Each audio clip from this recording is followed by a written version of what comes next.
ونصلی علی رسولہ الکریم اما بعد فاعوذ باللہ من الشیطان الرجیم بسم اللہ الرحمن الرحیم۔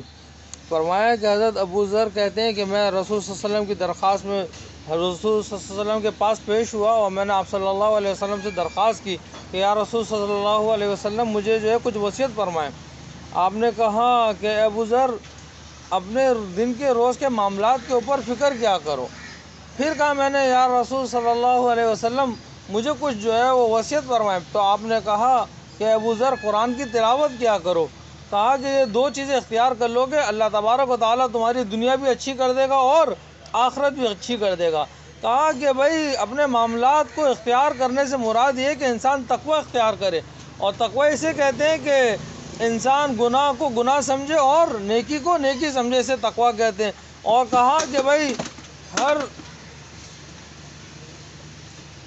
بھائی تقوی جو ہے وہ فتوے سے مشکل ہے، فتویٰ آسان ہے اور تقوی مشکل ہے۔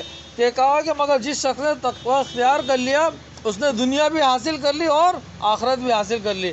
کہا کہ بھائی تقوی یہ ہے کہ شک والے کام سے بھی بچ جانا، یعنی جو ہے وہ اگر مجھے جو ہے وہ میرے دل میں شک بھی آ رہا ہے کہ میں یہاں سے گزروں گا تو یہاں پہ جو ہے وہ سینما گھر ہوگا، تو بھائی مجھے یہاں سے گزرنا ہی نہیں ہے، یہ ہے تقوی۔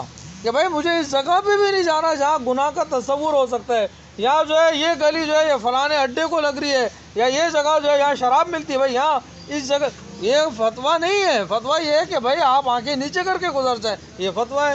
مگر تقوی یہ ہے کہ اس گناہ کے قریب بھی نہ جانا، کہ یار ایسا نہ ہو میرے دل میں خیال بھی آ جائے، یہ تقوی ہے۔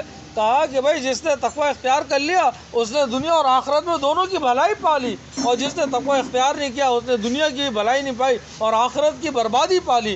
کہا کہ بھائی دوسرا آپ صلی اللہ علیہ وسلم نے وصیت کی کہ بھائی قرآن کی تلاوت کرتے رہنا۔ کہا کہ بھائی قرآن کی تلاوت یہ ہے کہ اب اس کا مطلب یہ نہیں ہے کہ انسان 24 گھنٹے قرآن لے کے ہاتھ میں بیٹھا رہے، بلکہ کہا کہ بھائی جس گھر میں فجر کے بعد قرآن کی تلاوت ہو گئی وہ گھر دنیا کے اور گھروں کے آگے چمک گیا۔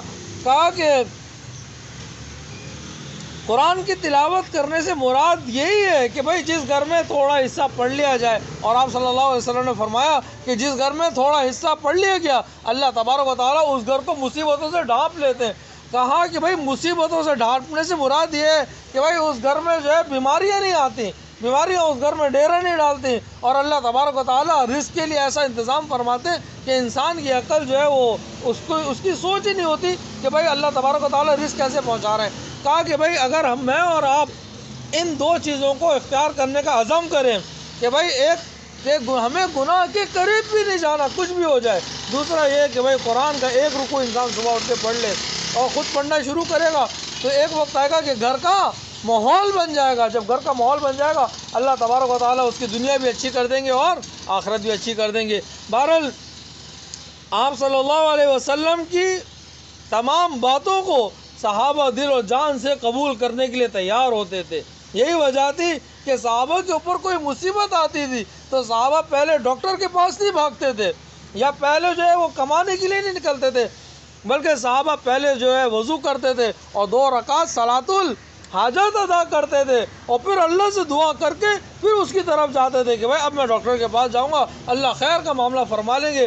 یہی وجہ تھی کہ صحابہ کو بڑا سے بڑا غم، بھائی جان کی قربانی دینا بھی صحابہ کو مشکل ہی نہیں لگتا تھا، کہتے تھے کوئی کام ہی نہیں ہے، کوئی کام ہی نہیں ہے، بھائی اگر میں نہیں ہوں گا پیچھے اللہ تبارک و تعالیٰ ہوگا۔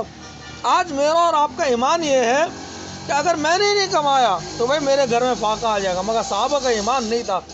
صحابہ کہتے تھے کہ بھائی اگر میں نہیں ہوں گا تو کون ہوگا؟ اللہ تبارک و تعالیٰ ہوں گے۔ حضرت ابوبکر صدیق سے جب تبوک کے موقع پہ پوچھا گیا کہ بھائی گھر پہ کیا چھوڑ کے آئے، کہنے لگے اللہ اور اس کے رسول کی باتیں چھوڑ کے آیا ہوں یا رسول اللہ، باقی سارا سامان لا کے آپ کے سامنے رکھ دیا۔ یہ ایمانی تقاضا تھا صحابہ کا۔ اللہ اگر ہم ان 2 باتوں کو اختیار کریں گے اللہ تبارک و تعالیٰ خالی صحابہ کے لیے نہیں ہے بلکہ اللہ تبارک و تعالیٰ ہمارے لیے بھی مددگار بن جائیں گے۔ اللہ ہم سب کو عمل کی توفیق عطا فرمائے۔